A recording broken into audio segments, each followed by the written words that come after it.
Hello everyone, welcome to affairs with business. कैसे हैं आप सब? आई होप आप सभी बहुत अच्छे हैं और अच्छे तरीके से अपने एग्जाम्स की तैयारी कर रहे हैं। स्टूडेंट्स, आज हम एक और एमसीक्यू प्रैक्टिस सेशन आप सभी के लिए लेकर आए हैं, जिसमें हम MP high school teacher selection test का एग्जाम टारगेट कर रहे हैं। इस एग्जाम को आपका MP employ selection board target कर रहा है, जिसका कंप्लीट कोर्स आप हमारे ऐप पर पा सकते हैं और हम आपको कंप्लीट प्रिपरेशन कराएंगे regarding commerce and economics subject. हमारे ऐप पर आपको मिलेंगे रिकॉर्डेड वीडियो क्लासेस, जिसमें अनलिमिटेड व्यूज है, आप उसे किसी भी टाइम देख सकते हैं। जितनी भी क्लासेस आपको प्रोवाइड की जाएंगी वो प्रोफेशनल क्वालिफाइड टीचर्स हैं, जो कि सीए है, नेट क्वालिफाइड है, जेआरएफ क्वालिफाइड है। एमसीक्यू प्रैक्टिस सेशन आपको मिलेंगे, डिफरेंट प्रैक्टिस सेट्स आपको मिलेंगे, मॉक टेस्ट मिलेंगे, प्रिंटेबल पीडीएफ नोट्स मिलेंगे जो कि बाइलिंगुअल है, इंग्लिश में भी है और हिंदी में भी है। तो दोनों ही मीडियम के जो स्टूडेंट्स हैं उन्हें कोई प्रॉब्लम नहीं आएगी और हिंदी में भी वो पढ़ सकते हैं, इंग्लिश में भी पढ़ सकते हैं। सो हमारे ऐप का लिंक आपको डिस्क्रिप्शन में मिलेगा, जिससे लॉगिन करके हमारे कोर्स को परचेज करके आप अपनी प्रिपरेशन हमारे साथ स्टार्ट कर सकते हैं। सो जल्दी से सब्सक्रिप्शन लीजिए और अपनी पढ़ाई हम सभी के साथ स्टार्ट कीजिए, अपना सिलेक्शन पक्का कीजिए। आज हम इस वीडियो लेक्चर में एमसीक्यूज डिस्कस करेंगे यूनिट नंबर 16, जो कि कॉमर्स का यूनिट है। दोनों ही सब्जेक्ट में, चाहे वो कॉमर्स है या इकोनॉमिक्स है, आपके पास 20 यूनिट्स हैं। बिल्कुल नहीं घबराइएगा, बहुत इजी टॉपिक्स हैं, सब आपका पढ़ा हुआ है, कुछ बिना पढ़ा हुआ सिलेबस नहीं दिया गया है, ठीक है। तो कॉमर्स में भी आपके पास 20 यूनिट्स हैं और इकोनॉमिक्स में भी आपके पास 20 यूनिट्स हैं। अब ये 20 यूनिट्स के एमसीक्यू सेट डिफरेंट एजुकेटर्स आपको कंप्लीट करवाएंगे। जैसे मैं आपको यहाँ पर कॉमर्स में जो यूनिट नंबर 16 है, जिसमें मार्केटिंग मैनेजमेंट, कंज्यूमर प्रोटेक्शन और आरटीआई का कुछ पोर्शन पूछा गया है, उसके एमसीक्यू सेट मैं आप सभी को 2 लेक्चर्स में कवर कराऊंगी। दिस इज पार्ट 1 और इसी तरीके से पार्ट 2 में हम रिमेनिंग चीजों को डिस्कस करेंगे। इन सभी की डिटेल्ड क्लासेस आपको हमारे ऐप पर मिलेंगी। मैं आपको फिर से याद दिलाना चाहती हूँ, डिस्क्रिप्शन बॉक्स में लिंक है, वहां से अफेयर्स विद बिजनेस ऐप को इंस्टॉल कीजिए और अपनी प्रिपरेशन हमारे साथ स्टार्ट कीजिए। बढ़ते हैं आज के वीडियो लेक्चर की तरफ। सबसे पहले स्टार्ट करते हैं क्वेश्चन नंबर 1 से। So let's start. Question number 1, which of the following statement is correct? इनमें से कौन सा स्टेटमेंट करेक्ट है? देखिए, पहला कि मैंने बताया मार्केटिंग मैनेजमेंट से क्वेश्चंस हैं, तो पहले मैंने मार्केटिंग मैनेजमेंट के क्वेश्चंस ऐड किए हैं, देन कंज्यूमर प्रोटेक्शन के एंड देन आरटीआई के। तीनों ही टॉपिक को ध्यान में रखते हुए हम अपने क्वेश्चंस को कवर करेंगे। तो आपसे पूछा है कौन सा स्टेटमेंट करेक्ट है। पहला स्टेटमेंट कहता है कि marketing is the term used to refer only to the sales function within a firm. किसी भी फर्म के अंदर जब सेल्स फंक्शन परफॉर्म हो रहा है तो उसको ध्यान में रखते हुए जो हम काम करते हैं उस काम को कहते हैं मार्केटिंग। अब सोचिए, क्या मार्केटिंग का मतलब सिर्फ और सिर्फ आपके बनाए हुए प्रोडक्ट को बेचना है? क्या सिर्फ और सिर्फ सामान को बेचा जाता है? बस बनाया सामान और बेच दिया, खत्म? नहीं, सिर्फ सेल्स पॉइंट ऑफ व्यू से नहीं, काफी और भी चीजें हैं जो हम इसके अंदर पढ़ते हैं। दूसरा स्टेटमेंट कहता है कि marketing managers usually don't get involve in production और डिस्ट्रीब्यूशन डिसीजन। कि जो मार्केटिंग मैनेजर्स होते हैं वो प्रोडक्शन और डिस्ट्रीब्यूशन डिसीजन में इन्वॉल्व नहीं होते हैं। आपको पता है ना मार्केटिंग मिक्स के बारे में, ये टर्म सबने सुना होगा, मार्केटिंग मैनेजमेंट कहीं ना कहीं तो पढ़ा है। मार्केटिंग मिक्स में क्या होते हैं? 4 P's: प्रोडक्ट, प्लेस, प्राइस और प्रमोशन। तो क्या मार्केटिंग मैनेजर्स प्रोडक्शन के प्रोसेस में इन्वॉल्व नहीं होते? भाई प्रोडक्ट को बनाएंगे तो इन्वॉल्व तो होंगे, डिस्ट्रीब्यूशन में इन्वॉल्व होंगे, तभी तो देखो यहाँ पे प्रमोशन, प्राइस, आपका प्रोडक्ट, प्लेस, ये सब चीजें आती हैं। तो ये स्टेटमेंट भी गलत है। Marketing is an activity that considers only the needs of organisation, not the needs of society. क्या मार्केटिंग करते टाइम हम सिर्फ और सिर्फ अपने ऑर्गेनाइजेशन की नीड्स को समझते हैं? क्या हम सोसाइटी की नीड्स को कंप्लीटली इग्नोर कर देते हैं? नो। मार्केट में कहा जाता है कि consumer is the king of the market, तो कंज्यूमर की नीड्स को तो समझना होगा। ये स्टेटमेंट भी रॉन्ग है। नेक्स्ट स्टेटमेंट कहता है कि मार्केटिंग एक एक्टिविटी है, एक सेट ऑफ इंस्टीट्यूशंस है, कुछ प्रोसेस है जिसमें हम क्रिएट करते हैं, कम्युनिकेट करते हैं, प्रोडक्ट डिलीवर करते हैं, एक्सचेंज करते हैं ऑफरिंग्स को, जो कि कस्टमर की लाइफ में कोई वैल्यू ऐड करता है, क्लाइंट्स को या पार्टनर्स को या आपकी पूरी सोसाइटी को कुछ ना कुछ वैल्यू ऐड करके देता है। ये आपका मार्केटिंग है। तो सुनकर ही लग रहा है कि ये स्टेटमेंट बिल्कुल करेक्ट है, क्योंकि ये पूरी की पूरी बातें सही बता रहा है मार्केटिंग को लेकर कि मार्केटिंग में क्या है। हम एक प्रोडक्ट को क्रिएट करते हैं, उस प्रोडक्ट को क्रिएट करने के बाद अपने कंज्यूमर्स को कम्युनिकेट करते हैं, देन उसके साथ एक्सचेंज करते हैं ऑफरिंग्स को, और फिर जितनी भी चीजें हम कर रहे हैं ये सारी की सारी चीजें वैल्यू ऐड कर रही है। और ये जो डेफिनेशन है ये अमेरिकन एसोसिएशन के द्वारा दी गई डेफिनेशन है, ठीक है। इसीलिए आपका जो करेक्ट आंसर है that is option number D. Okay, चलिए अब इसका हिंदी एक्सप्लेनेशन यहां पर दिया गया है। जो हिंदी के स्टूडेंट्स हैं वो इस वीडियो को थोड़ा सा पॉज करके पढ़ सकते हैं कि निम्नलिखित में से कौन सा कथन सही है। तो इन सारे ऑप्शंस को आप डिटेल में पढ़िए, समझिए, और फिर उसके बाद अपने अकॉर्डिंग आप आंसर कर सकते हैं, ठीक है। यहां पर मैं आपको बता दूं कि जो इसका करेक्ट आंसर है that is option number D. Okay, next question, question number 2, Which of the following is not an element of marketing mix? तो अभी मैंने आपको बताया कि देखो मार्केटिंग मिक्स, सबसे पहले ये जो टर्म है ये दिया था नील एच बॉर्डन में, ठीक है। अब मार्केटिंग मिक्स में आपको पता है 4 P's हैं जो कि गुड्स को टारगेट करते हैं, देन 3 P's और एडिशनल ऐड किए गए थे बूम एंड बिटनर द्वारा, ठीक है। इन्होंने क्या कहा कि हम सर्विसेज के बेस पर भी कुछ पीस देना चाहते हैं। हमने कहा दे तो, पढ़ लेंगे क्या है। और ये 4 पीस दिए थे मैकर्थी ने। 4 पी में आते हैं आपके प्रोडक्ट, प्राइस, प्लेस और प्रमोशन। और यहाँ पे 3 पीस में आते हैं आपके फिजिकल एविडेंस, प्रोसेस और पीपल, है ना। तो कौन सा एलिमेंट मार्केटिंग मिक्स के अंदर नहीं आता? Distribution, product, pricing. डिस्ट्रीब्यूशन का मतलब प्लेस, अलग अलग जगह पर उसको डिस्ट्रीब्यूट करना है, कभी स्टोर भी करके रखना पड़ता है, तो डिस्ट्रीब्यूशन मतलब प्लेस। तो प्लेस आ गया, प्रोडक्ट आ गया, प्राइसिंग आ गया। लेकिन टारगेट मार्केट हम मार्केटिंग मिक्स में स्टडी नहीं करते। तो इनमें से कौन सा एलिमेंट मार्केटिंग मिक्स का पार्ट नहीं है?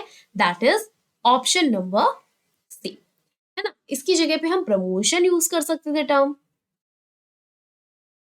तो ये करेक्ट हो जाता। बट यहाँ पे टारगेट मार्केट जो है ना गलत लिखा है, तो इसलिए आपका जो करेक्ट आंसर है that is option number C. Okay, next question की तरफ बढ़ते हैं। Question number 3, the dash holds that consumers will favor products that are available and highly affordable, therefore work on improving production and distribution efficiency। कह रहा है एक ऐसा concept है जो कि कहता है कंज्यूमर वही प्रोडक्ट्स को लेना पसंद करेगा जो इजीली अवेलेबल हैं और जिनको आराम से हम खरीद सकते हैं। इसीलिए हमें अपने प्रोडक्शन को बढ़ाना चाहिए, अपनी डिस्ट्रीब्यूशन की एफिशिएंसी, क्षमता को बढ़ाना चाहिए। तो आपने मार्केटिंग फिलॉसफीज या मार्केटिंग कंसेप्ट्स पढ़े हैं जो कि स्टार्ट होता है प्रोडक्शन से, बनाते जाओ बनाते जाओ बनाते जाओ, है ना। प्रोडक्शन से कि भाई हमें क्या करना है, हमें हर एक गुड्स को इजीली अवेलेबल करना है, हर कोई पर्सन उसे अफोर्ड कर सके, बनाते जाओ, ठीक है। देन आता है आपका प्रोडक्ट कंसेप्ट, ये फोकस करता है क्वांटिटी पे, ये फोकस करता है क्वालिटी पे। कि हम भले ही कम प्रोडक्ट्स बनाएं लेकिन उनकी अच्छी क्वालिटी, प्रॉपर क्वालिटी प्रोड्यूस करके दे। सेलिंग कंसेप्ट आया, बेचते जाओ बेचते जाओ बेचते जाओ, है ना, बस बेचना है, ठीक है। बेचने से मतलब है कुछ भी टेक्निक्स इस्तेमाल करो, एडवर्टाइजिंग इस्तेमाल करो, प्रमोशनल टूल्स इस्तेमाल करो और बस बेचो, है ना, सेलिंग कंसेप्ट। फिर आता है आपका मार्केटिंग कंसेप्ट, जो कहता है कि जो भी प्रोडक्ट्स बनाए जाएंगे वो कंज्यूमर की नीड्स के अकॉर्डिंग बनाए जाएंगे, ठीक है। देन आता है आपका मार्केटिंग नीड्स के बारे में, उसके बाद आता है आपका सोसाइटल कंसेप्ट, जो कहता है कंज्यूमर की नीड्स तो समझनी है लेकिन सोसाइटी के बारे में भी सोचना है। फिर आता है आपका होलिस्टिक कंसेप्ट, जो बहुत ही लेटेस्ट अप्रोच है, जो आप बात करते हैं सीरी। अब ये सीरी क्या है भाई, ये तो आपको क्लास में ही समझने को मिल पाएगा, तो इसके लिए आपको क्लासेस देखनी है, प्रिपरेशन करनी है हमारे साथ मिलकर, और आपके सारे के सारे डाउट्स वहां पर क्लियर हो जाएंगे, ठीक है। तो यहाँ पे अब आंसर अगर हम बात करें तो क्या कंज्यूमर कैसे गुड्स प्रेफर करेगा, जो इजीली अवेलेबल होंगे। इजीली अवेलेबल कब होंगे, जब हम गुड्स को बनाते जाएंगे, तो प्रोडक्शन कंसेप्ट यहाँ पर इस्तेमाल होगा। That is your option number B, ठीक है। तो product concept quality, marketing concept customer की नीड्स, ओके। अब इसी क्वेश्चन का यहां पर हिंदी में है, प्लीज इसे पढ़ लीजिएगा, ठीक है ना। Next question number 4, the term marketing mix describes, कि मार्केटिंग मिक्स क्या डिस्क्राइब करता है। अभी मैंने बताया मार्केटिंग मिक्स के अंदर 4 एलिमेंट्स हैं, प्रोडक्ट प्राइस प्लेस प्रमोशन, ठीक है। इसके अलावा 3 और पीज हैं, कौन कौन से, पीपल, फिजिकल एविडेंस एंड आपका तीसरा पॉइंट क्या था, एक तो पीपल है, एक तो फिजिकल एविडेंस है, एंड थर्ड वन मैं ही भूल गई, ठीक है। चलो, तो यहाँ पे अलग अलग थे, जो 4 पीस थे वो गुड्स के बारे में थे, जो 3 पीस थे वो सर्विसेज के बारे में थे, ठीक है। फिजिकल एविडेंस हो गया आपका, पीपल हो गया, है ना। कैसे भूल गए हम, ये है आपका प्रोसेस, हाँ ठीक है, प्रोसेस, ओके। तो देखो, मार्केटिंग मिक्स का जो टर्म है ये कहता है composite analysis of all environmental factors inside and outside the firm. Firm के इनसाइड और फर्म के आउटसाइड जो भी फैक्टर्स हैं, कंप्लीट एनालिसिस करना। देखो, आप सभी ने बिजनेस एनवायरनमेंट पढ़ा है, बिजनेस एनवायरनमेंट का मतलब यही है, इंटरनल और एक्सटर्नल फैक्टर्स के बारे में अच्छे से एनालिसिस करना। तो ये तो बिजनेस एनवायरनमेंट की बात कर रहा है, मार्केटिंग मिक्स की बात तो नहीं कर रहा। दूसरा स्टेटमेंट पढ़ते हैं, series of business decision that aid in selling our product. Business decision का ऐसा सीरीज जो कि हमें हेल्प कर रहा है कि हम प्रोडक्ट को बस बेच दें। क्या मार्केटिंग का मतलब सिर्फ प्रोडक्ट बेचना है, नहीं। अभी मैंने बताया ना, सिर्फ बेचने पे फोकस नहीं करना, कस्टमर की नीड्स को भी पहचानना है, ओके। तीसरी चीज, relationship between a firms marketing strength and it's business weakness. अपने मार्केटिंग के बारे में, अपने फर्म की मार्केटिंग के बारे में स्ट्रेंथ भी समझनी है और उसकी वीकनेस को भी समझना है। ये भी बिल्कुल करेक्ट है, कोई गलती नहीं है, बट ये भी बिजनेस एनवायरमेंट, इन्वायरमेंटल स्कैनिंग की बात कर रहा है, मार्केटिंग की बात नहीं कर रहा। तो चलो इसको भी हटाओ, ये भी हमारे शक की निगाहों से दूर हो चुका है, ठीक है।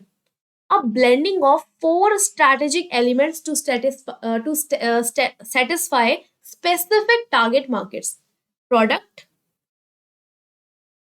Price, place, promotion. सही कह रहा है ये कि मार्केटिंग मिक्स ना स्ट्रेटेजिक एलिमेंट्स का ब्लेंड है, जो कि इस्तेमाल किया जाता है कि जिस भी टारगेट को, जिस भी मार्केट के हिस्से को हम टारगेट कर रहे हैं, उसकी नीड्स को हम सेटिस्फाई कर सके। This point is correctly defining the term marketing mix. बिल्कुल सही कह रहा है, ठीक है। तो यहां पे आपका जो करेक्ट आंसर है दैट इज ऑप्शन नंबर, ठीक है। और हिंदी में भी दिया हुआ है यहाँ पे, विपणन मिश्रण शब्द का वर्णन क्या है, इसके बारे में आपको बताया है, ठीक है। तो इसे आप पढ़ सकते हैं, ओके। चलिए next question, question number 5, segmentation is the process of. अब देखिए, जब आप मार्केटिंग पढ़ेंगे ना तो आपके पास आता है segmentation, targeting and positioning, STP कहते हैं हम इसको। सेगमेंटेशन का मतलब होता है इतना बड़ा मार्केट है, उस मार्केट को अलग अलग ग्रुप्स में डिवाइड करना। टारगेटिंग का मतलब होता है इन ग्रुप्स में से किसी एक ग्रुप को अपना टारगेट बनाना, पोजिशनिंग का मतलब होता है जो भी प्रोडक्ट आप बना रहे हैं उस प्रोडक्ट को कंज्यूमर के दिमाग में ऐसे छाप देना कि अगर कंज्यूमर सोचे कि ब्रश करना है, मुझे कौन सा टूथपेस्ट इस्तेमाल करूं, तो दिमाग में सीधा आ रहा है उसके कि मुझे पेप्सोडेंट खरीदना है। कोलगेट नहीं आ रहा उसके दिमाग में, पेप्सोडेंट आ रहा है, बताओ। तो ये क्या है? ये पोजिशनिंग है, ऐसा फिट कर दिया है कि दूसरा प्रोडक्ट के बारे में वो सोचता ही नहीं है। तो सेगमेंटेशन का मतलब क्या है? Dividing the market into homogeneous group. Homogeneous मतलब ऐसे ग्रुप्स जिनके बिटवीन सिमिलर फीचर्स हैं, ठीक है। Selecting one group of consumer among several, that is your targeting. Creating a unique space in minds of target, ये है आपका पोजिशनिंग। तो एक ही क्वेश्चन में आपसे तीन चीजें पूछ ली और तीन चीजें हमने पढ़ ली। तो सेगमेंटेशन का मतलब क्या होता है? सेम सिमिलर जो क्वालिटीज है उसके अकॉर्डिंग ग्रुप्स को बांटना। तो आपका करेक्ट आंसर है ऑप्शन नंबर ए। हो गया सॉल्व, है ना? कितना इजी था, ठीक है। चलिए यहां पर अब सेगमेंटेशन में बताती हूँ। मार्केट सेगमेंटेशन बेसिकली चार चीजों के बेस पे है: demographic, psychographic, behavioural and geographic. Demographic में आता है आपका एज, जेंडर, आपकी इनकम आ गई। साइकोग्राफिक में आती है आपकी पर्सनैलिटी, आपका एटीट्यूड। बिहेवियरल में आते हैं आपके पैटर्न्स, बाइंग बिहेवियर का पैटर्न क्या है, बेनिफिट क्या लेते हैं आप प्रोडक्ट का। ज्योग्राफिक में आता है आपका एरिया, है ना, किस एरिया के अकॉर्डिंग आपको सेगमेंटेशन यहाँ पर किया गया है। अब ये सारी चीजें आपको डिटेल क्लासेस में मिलेंगी, ओके। बढ़ते हैं नेक्स्ट क्वेश्चन की तरफ। Question number 6, which of the following reflects the marketing concept philosophy. इनमें से कौन सा जो है मार्केटिंग कंसेप्ट फिलोसफी को सही रिफ्लेक्ट करता है? मार्केटिंग कंसेप्ट क्या है? जो कस्टमर की नीड्स को भी फुलफिल करेगा और सोसाइटी की नीड्स को भी फुलफिल करेगा। मतलब सोसाइटी में कोई हार्म उससे नहीं पहुंचना चाहिए, है ना। तो देखो पहला ऑप्शन क्या कह रहा है, you want find a better deal anywhere. भाई ये प्रोडक्ट खरीद लो, इससे अच्छा प्रोडक्ट तुम्हें कहीं मिलेगा ही नहीं। जबरदस्ती चिपका रहे हैं प्रोडक्ट, भाई खरीदना ही खरीदना है, इससे अच्छी डील तुम्हें मिलेगी ही नहीं, है ना। देन उसके बाद क्या है दूसरा statement, when its profit versus customer need. जब हम सोचते हैं कि भाई हम प्रॉफिट पे फोकस करें या कस्टमर की नीड पे फोकस करें, तो हमेशा प्रॉफिट जीत जाता है। क्या ऐसा है? हमेशा क्या कंपनी सिर्फ और सिर्फ अपने फायदे के बारे में सोचती है? देखो सोचती तो है, झूठ नहीं बोलेंगे, लेकिन यहाँ पर कस्टमर की नीड्स को भी देखना है क्योंकि हम मार्केटिंग कंसेप्ट की बात कर रहे हैं, है ना। तो ये चीज नहीं होगी।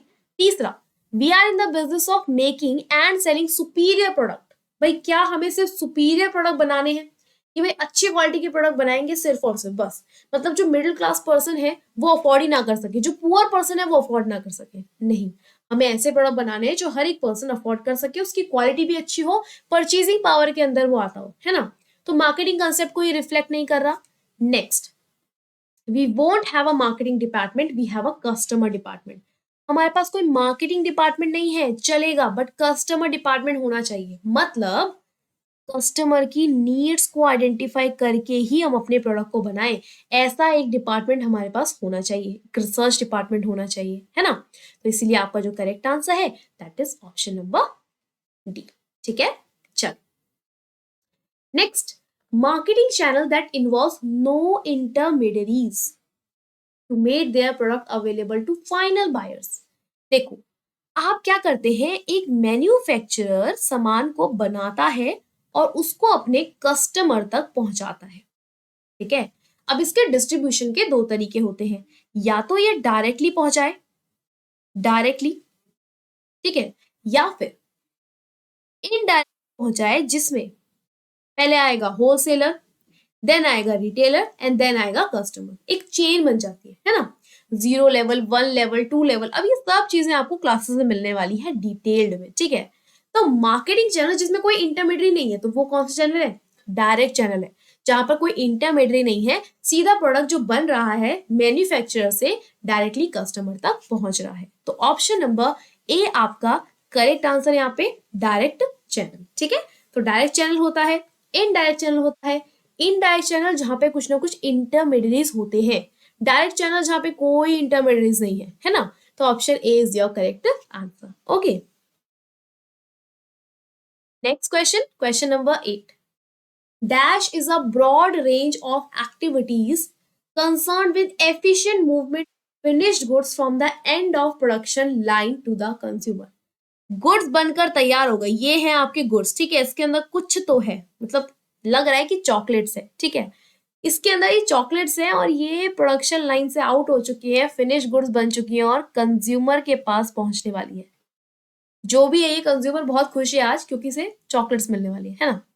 तो बता पूछ रहा है कि कौन सा डिस्ट्रीब्यूशन का मेथड है जिसमें बहुत सारी रेंज अवेलेबल है, बहुत सारी एक्टिविटीज अवेलेबल है, बहुत सारी एक्टिविटीज हो रही है और मूवमेंट हो रहा है फिनिश गुड्स का प्रोडक्शन लाइन के एंड होने से कंज्यूमर तक। तो देखो, एक है फिजिकल डिस्ट्रीब्यूशन, एक है चैनल ऑफ डिस्ट्रीब्यूशन, एक है इंटेंसिव डिस्ट्रीब्यूशन। तो जब आपके फिनिश गुड्स बनकर कंज्यूमर तक पहुंचते हैं तो भाई इसे हम कहते हैं फिजिकल डिस्ट्रीब्यूशन। लेकिन जो बाकी टर्म है ना, इंटेंसिव डिस्ट्रीब्यूशन, चलिए इसे हम नेक्स्ट स्लाइड पे समझते हैं। डायरेक्ट डिस्ट्रीब्यूशन, इनडायरेक्ट डिस्ट्रीब्यूशन, ये मैंने आपको अभी बताया कि डायरेक्ट डिस्ट्रीब्यूशन में कोई इंटरमीडियरी नहीं होता। इनडायरेक्ट डिस्ट्रीब्यूशन में इंटरमीडियरी होता है, यानी कि बीच में पर्सन्स होते हैं, जैसे कि होलसेलर है, रिटेलर है ना।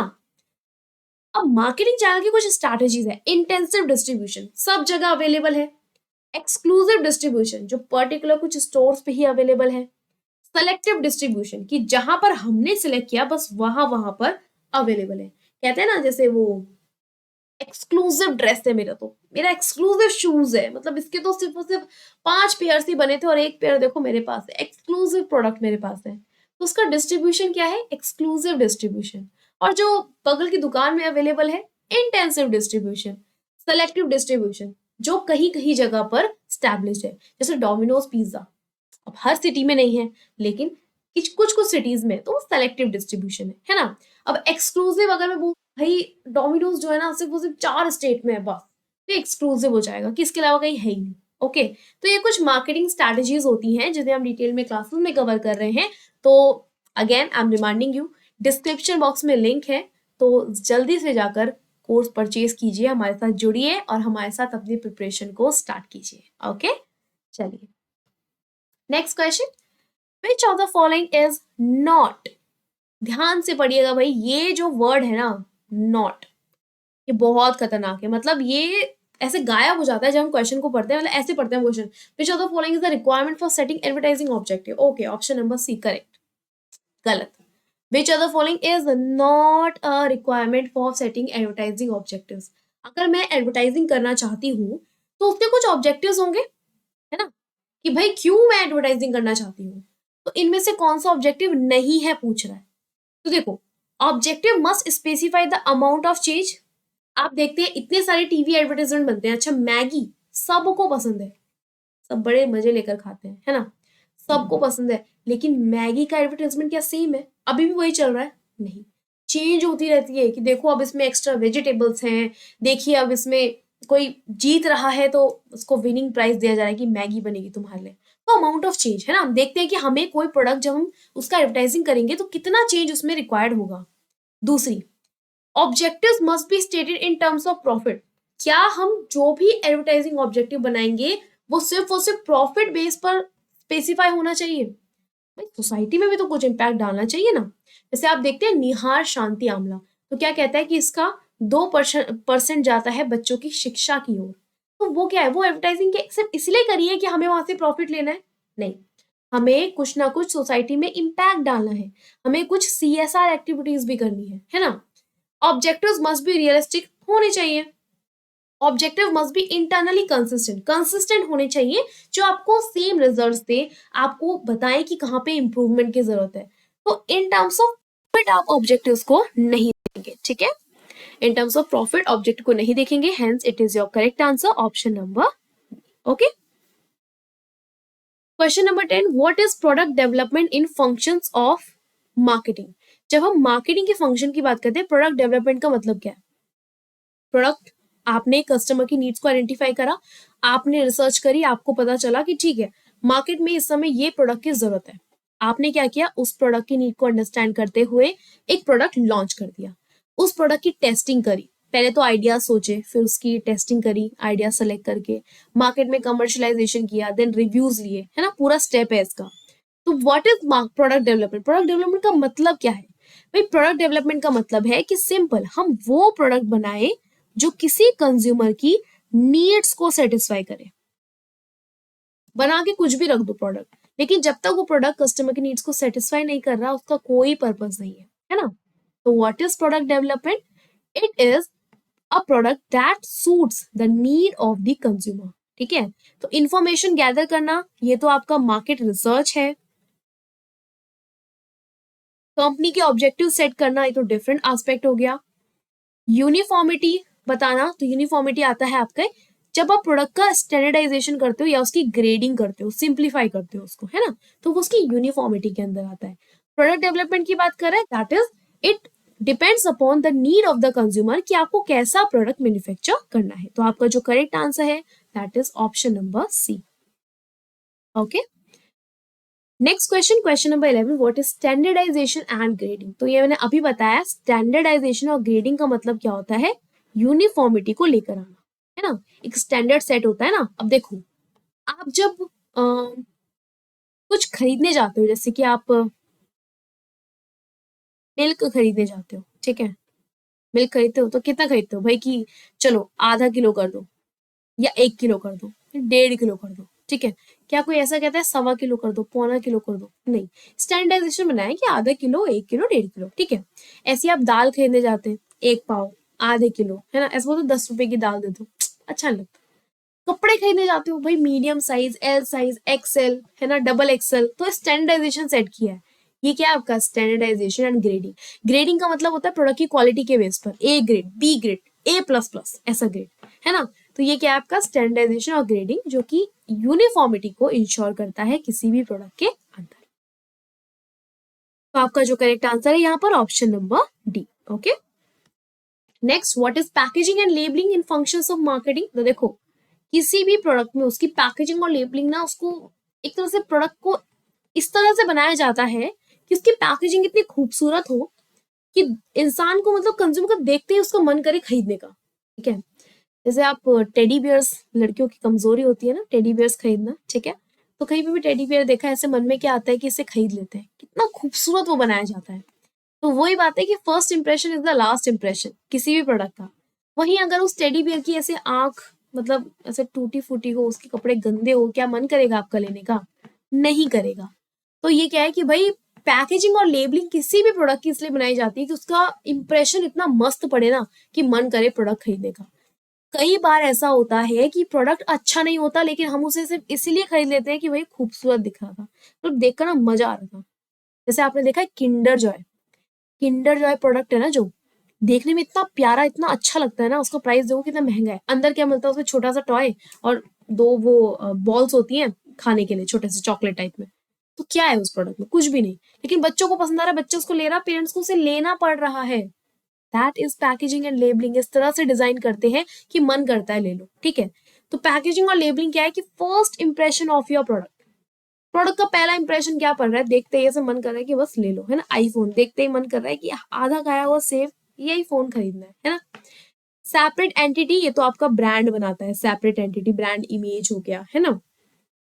Support services that are product require, selling price per unit that customer pay, that is price promotion place, ठीक है। ये आपका आता है पैकेजिंग एंड लेबलिंग के अंदर। Next question, which of the following is not the right of consumer to be protected as mentioned under the Consumer Protection Act 1986?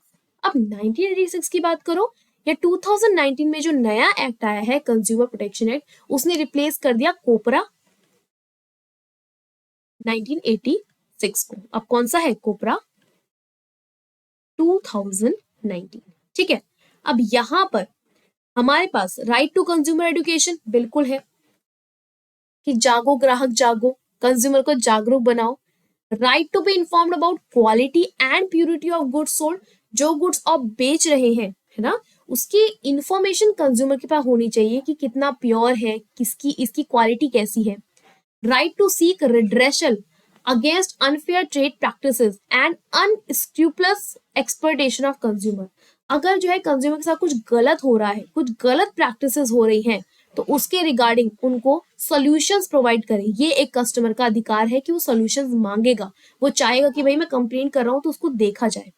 Right to get branded goods at low price in the nearby shop, वाह वाह वाह, क्या बात लिखी है, कि जो branded goods है ना बगल की दुकान में कम प्राइस में मिल जाए तो मजा ही आ जाए, ये हमारा अधिकार है। नहीं नहीं, हम तो कंज्यूमर है, हमारा ये राइट है। तो भाई ये कोई राइट नहीं है, ये गलत है, आपका ऑप्शन नंबर डी ही करेक्ट आंसर है। और देखिए क्या क्या राइट्स होते हैं। राइट टू सेफ्टी है ना, जो प्रोडक्ट्स आप ले रहे हैं सेफ्टी।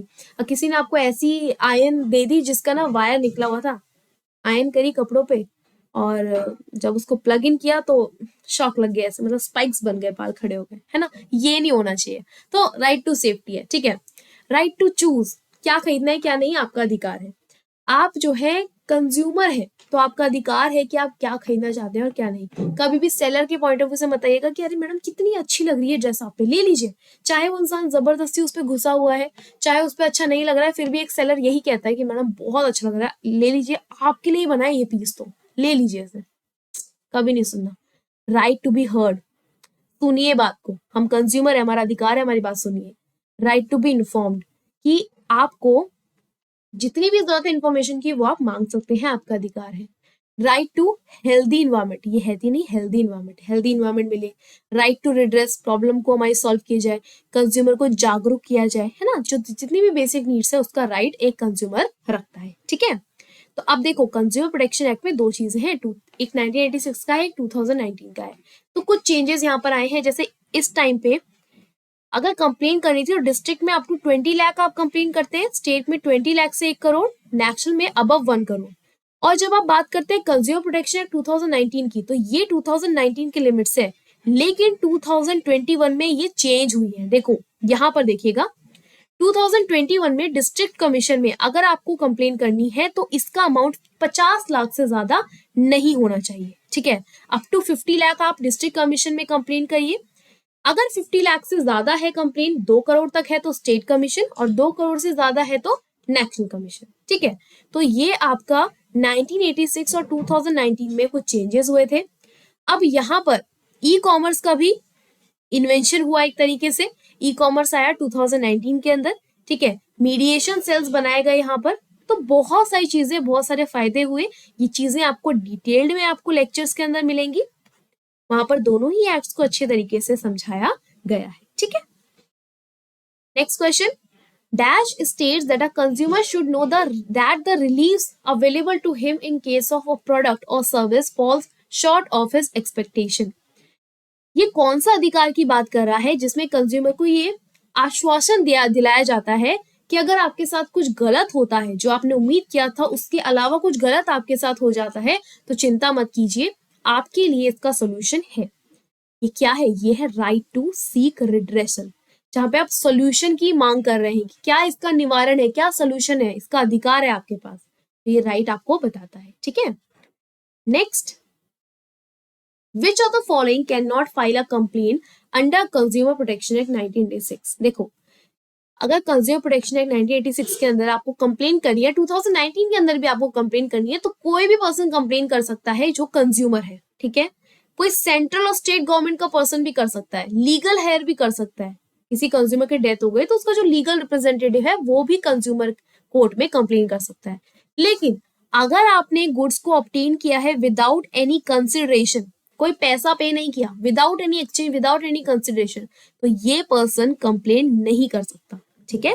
तो कंसिडरेशन का होना जरूरी है जब भी आप गुड्स को क्या करते हैं, खरीदते हैं। ऐसे नहीं बस गुड्स को अपने पास ले आए हो गया, नहीं, गुड्स को खरीद रहे हैं तो उसका कंसिडरेशन पे किया है, तभी कुछ गलत होने पर आप उसका कंप्लेन कर सकते हैं कंज्यूमर प्रोटेक्शन एक्ट में, चाहे 1986 से चाहे 2019 है। अब 2019 एक्ट है, लेकिन रूल्स इसमें अमेंड होते रहते हैं, जैसे 2021 में रूल्स आए थे, तो वो जो रूल्स थे ये अमाउंट को लेकर थे कि जब आप कोर्ट में कंप्लेन करेंगे तो वो रूल्स कुछ इस तरीके से हैं, और अब वो चेंज हो चुके हैं। तो ये 2021 के रूल्स हैं, ठीक है। तो इन्हें आप एक बार जरूर पढ़िएगा, आपके एग्जाम में यहां से क्वेश्चंस आ सकता है, ठीक है। Next question number 16, which of the following statement is false about responsibilities of consumer. देखिए हम कंज्यूमर के राइट्स तो है ही, लेकिन कुछ जिम्मेदारियां भी हैं, कुछ रिस्पॉन्सिबिलिटीज भी हैं। क्या है वो रिस्पॉन्सिबिलिटीज?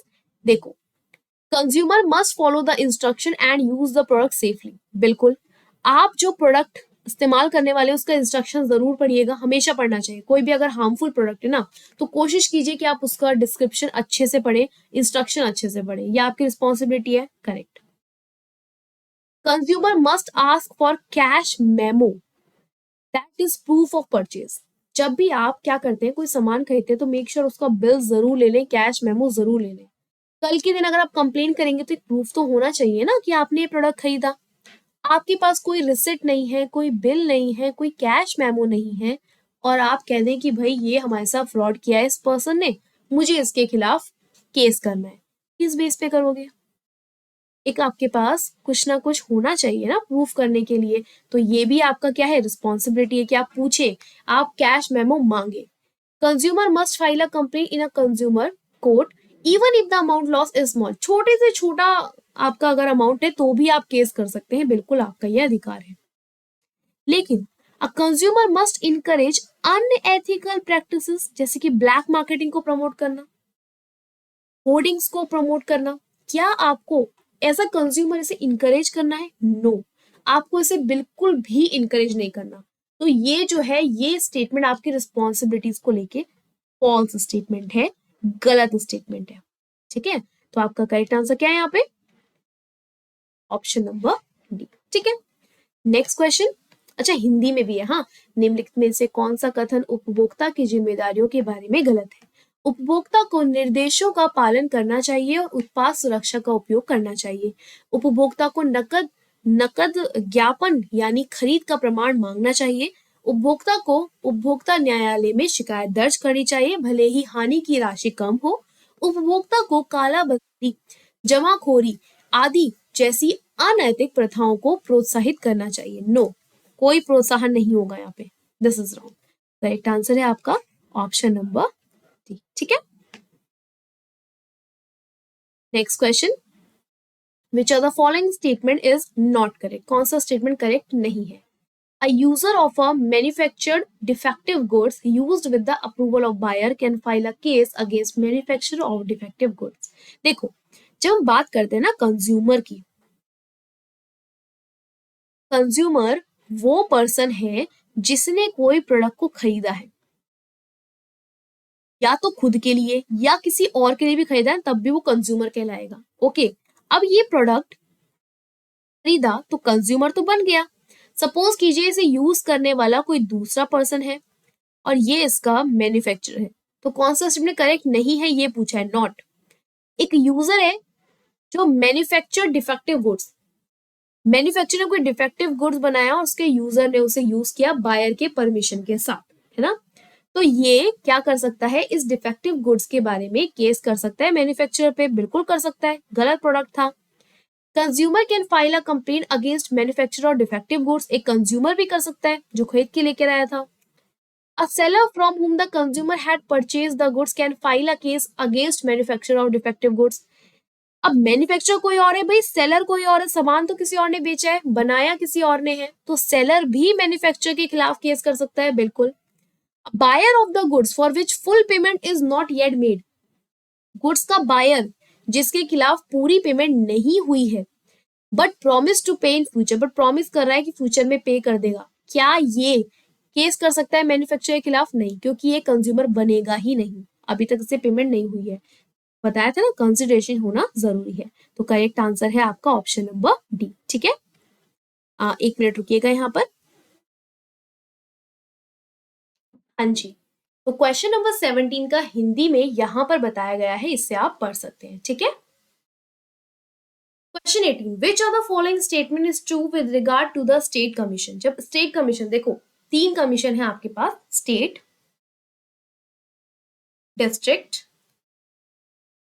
और नेशनल। सबसे पहले नेशनल डिस्ट्रिक्ट में कंप्लेंट होती है, देन स्टेट पे और देन नेशनल पे, डिपेंडिंग अपॉन आपका कंप्लेंट का जो अमाउंट है वो कितना है, ये हम यहाँ पर ऑलरेडी पढ़ चुके हैं। डिस्ट्रिक्ट पे कब जाएंगे? जब 50 लाख तक होगा, 50 लाख से 2 करोड़ होगा तो स्टेट पे, और उससे 2 करोड़ से ज्यादा होगा तो नेशनल में। ठीक है, अब जो ये वाला क्वेश्चन पूछा है, ये इसने हमसे पूछा है with regarding state commission, with regarding state commission. ऐसे ही ये डिस्ट्रिक्ट कमीशन और नेशनल कमीशन के अकॉर्डिंग भी पूछ सकता है। तो कह रहा है it consist of a president and not less than other members, one of हुम शुड बी अ वुमेन। देखिए, चाहे आप डिस्ट्रिक्ट लेवल की बात करें, चाहे आप स्टेट लेवल की बात करें, चाहे आप नेशनल लेवल की बात करें, यहाँ पर एज अ वुमेन एक मेंबर का होना जरूरी है। ठीक है, तो ये पॉइंट करेक्ट है। मेंबर जो है स्टेट गवर्नमेंट अपॉइंट करेगी, स्टेट गवर्नमेंट कंसर्न से अपॉइंट करेगी, बाकी chief justice of India, state justice, उनका भी यहाँ पर अप्रूवल लिया जाता है। कंप्लेन जो है यहाँ पर फाइल की जाएगी, जिसमें अमाउंट होगी 20 लाख, लेकिन 1 करोड़ से ज्यादा नहीं होगी। अब ये 2019 के अकॉर्डिंग देखा जाए तो करेक्ट है, 2021 के अकॉर्डिंग देखा जाए तो करेक्ट नहीं होगा क्योंकि चेंजेस हुए। बट ये जो क्वेश्चन है ये एज पर 2019 है। ठीक है, चिंता मत कीजिए, एग्जाम में जब ऐसे क्वेश्चंस आएंगे तो आपको हर एक चीज क्लियर होगी। और अगर कोई भी कंफ्यूजन होती है तो याद रखिएगा, रीसेंट चीजें ही एग्जाम में पूछी जाती है। ठीक है, चलिए, ऑल ऑफ द अबव इसका करेक्ट आंसर होगा, सारी चीजें यहाँ पे आपको करेक्ट बता रहा है। ओके, फिर ये अगेन हिंदी में है पूरा का पूरा, आप इसे पढ़ सकते हैं जो हिंदी के स्टूडेंट्स हैं। आई होप कि आपको इसमें कोई भी परेशानी नहीं होगी। The main objectives of central consumer protection council are CCP, central consumer council. ठीक है, ये अथॉरिटी बनाई गई है जो कि कंज्यूमर के राइट्स को प्रोटेक्ट करेगी, काउंसिल बनाई गई है। इसका जो अधिकार है वो क्या है, देखो पहला अधिकार क्या, ऑब्जेक्टिव्स पूछे हैं कि क्या क्या मेन ऑब्जेक्टिव्स है, मेन ऑब्जेक्टिव। ठीक है, तो right to be protected against the marketing of goods and services which are hazardous to life and property. किसी भी पर्सन की अगर जान पर बात आ जाती है और ऐसे गुड्स को मार्केट में प्रमोट किया जा रहा है तो उसके अगेंस्ट प्रोटेक्ट होने का राइट ये देता है सीसीपी। ठीक है, सेंट्रल कंज्यूमर प्रोटेक्शन काउंसिल, या आप इसे अथॉरिटी भी कह सकते हैं। ओके, दूसरा इसका ऑब्जेक्टिव है कि कंज्यूमर को एजुकेशन का राइट प्रोवाइड करना। करेक्ट है, राइट टू बी एश्योर्ड कि चिंता मत कीजिए हम हैं आपके लिए। तो सारे के सारे यहाँ पर इसके राइट्स हैं, सारे के सारे ऑब्जेक्टिव्स हैं जो कि बनाए गए हैं। एक अथॉरिटी को फॉर्म करने का पर्पस यही है कि कंज्यूमर के उसके जो राइट्स हैं वो उन्हें प्रॉपर तरीके से यूटिलाइज करें। ठीक है, next, what is the time limit for filing the complaint. देखिए बहुत ही अच्छा क्वेश्चन है, बहुत इजी है लेकिन इंपॉर्टेंट है। कंप्लेन को फाइल करने का टाइम क्या है, विद इन 2 ईयर्स आपको अपनी कंप्लेन को फाइल करना होगा। बहुत ही इंपॉर्टेंट है कि आप 2 साल के अंदर अंदर अपनी कंप्लेन को क्या कर दें, फाइल कर दें। ठीक है, it is very important. Okay, next कुछ स्टेटमेंट्स हैं about right to information act 2005। RTI act जो है, आपके राइट टू इंफॉर्मेशन एक्ट, ये आपका कॉन्स्टिट्यूशन है ना, जो उसके आर्टिकल 19 सबसेक्शन 1 क्लॉज ए के अंदर जो इंफॉर्मेशन का अधिकार आपका है उसको बेस बनाकर राइट टू इंफॉर्मेशन एक्ट 2005 लाया गया है। ये जो एक्ट है ये 12 अक्टूबर 2005 को इन्फोर्स किया गया था। बिल्कुल करेक्ट है। राइट टू इंफॉर्मेशन एक फंडामेंटल राइट का हिस्सा है जो कि आर्टिकल 19 सबसेक्शन 1 क्लॉज ए के अंदर आता है आपके कॉन्स्टिट्यूशन में। कोई प्रिस्क्राइब्ड फॉर्मेट की जरूरत नहीं है आपको जब आप इंफॉर्मेशन को लेने के लिए एप्लीकेशन लिखते हैं अपने पीआईओ को, और ना ही आपको कोई इंफॉर्मेशन का कारण बताने की जरूरत है कि आप इस इंफॉर्मेशन को क्यों चाहते हैं। ठीक है, तो ये आपका सारे स्टेटमेंट्स करेक्ट हैं, इसीलिए जो आपका आंसर है that is option number D. Okay, ये हिंदी में है question. Next, if API or rejects the application then a person has the right to appeal to। देखो हर एक डिपार्टमेंट में आपको अपॉइंट किया जाता है एक पीआईओ और उसका एपीआई, पीआईओ और उसका असिस्टेंट, पीआईओ और उसका असिस्टेंट। ठीक है, सबसे पहले जो है आप असिस्टेंट पीआईओ के पास जाते हैं अपनी इंफॉर्मेशन के लिए कि देखो मुझे ये इंफॉर्मेशन चाहिए, है ना, 30 दिन का समय मिलता है। अगर वो रिजेक्ट हो जाती है तो आप किसके पास जाएंगे, अपने पीआईओ के पास। फिर रिजेक्ट हो जाए तो स्टेट इंफॉर्मेशन कमीशन, फिर रिजेक्ट हो जाए सेंट्रल इंफॉर्मेशन कमीशन, ऐसे आप जा सकते हैं। ठीक है, तो पीआईओ को आप यहाँ पर क्या करेंगे, अपील करेंगे अगर एपीआईओ आपके एप्लीकेशन को रिजेक्ट कर देता है। Next, the officer designated by the public authorities in all administrative units. हर यूनिट, हर एक ऑफिस में एक पर्सन को अपॉइंट किया जाता है। ठीक है, जो कि सिटीजन्स को इंफॉर्मेशन प्रोवाइड करेगा, जो भी इंफॉर्मेशन उन्हें चाहिए उसे हम क्या कहते हैं, तो अभी मैंने आपको बताया उसे पब्लिक इंफॉर्मेशन ऑफिसर, आपका PIO, that is option number C. ये अगेन हिंदी में दिया हुआ है यहाँ पर, first appeal to the first appellate authority can be preferred by the applicant within कितने डेज, अभी मैंने बताया विद इन 30 डेज। आपको क्या करना होता है, किसी भी इंफॉर्मेशन को अगर आप चाहते हैं तो पहली जो आप अथॉरिटी में अपील करेंगे वो करेंगे आप फर्स्ट 30 डेज के अंदर, विद इन 30 डेज के अंदर आप पहला अपील करेंगे, ठीक है। Then appointment committee of CCIC, central chief information commissioner includes, जब एक कमिटी बनाई जाती है जो कि डील करेगी इस इंफॉर्मेशन से रिलेटेड, इसके अंदर प्राइम मिनिस्टर आते हैं, अपोजिशन में जो लोकसभा है उसके लीडर आते हैं, एक यूनियन कैबिनेट मिनिस्टर आता है जिसे प्राइम मिनिस्टर नोमिनेट करता है, तो सारे के सारे मेंबर्स यहाँ पर आते हैं, ऑल ऑफ दी अबव, ठीक है। तो सारे के सारे मेंबर्स यहाँ पर आते हैं।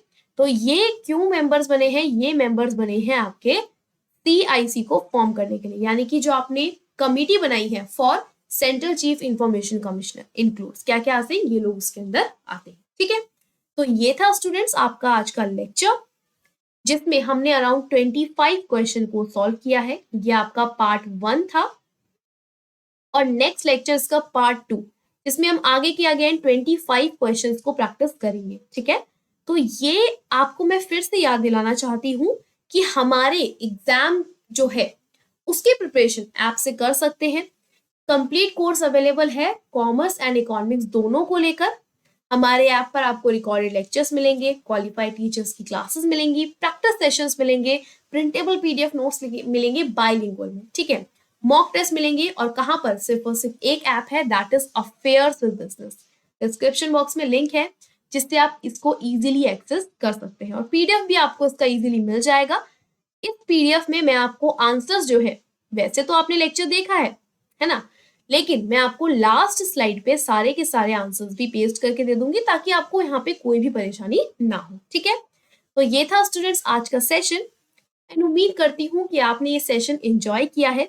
इस सेशन ने, इस क्लास ने आपकी जो सिलेबस है, आपका जो भी प्रिपरेशन स्ट्रैटेजी है, उसमें कुछ ना कुछ वैल्यू ऐड किया है। तो हम नेक्स्ट सेशन में मिलेंगे इसके पार्ट 2 के साथ, और बाकी एजुकेटर्स भी आप सभी के लिए ऐसे ही प्रैक्टिस सेशन लेकर आने वाले हैं। So stay tuned with Affairs with Business. Okay, I'll see you in the next video. Till then, keep studying and keep revising. Bye bye, students. Take care of yourself. Bye bye.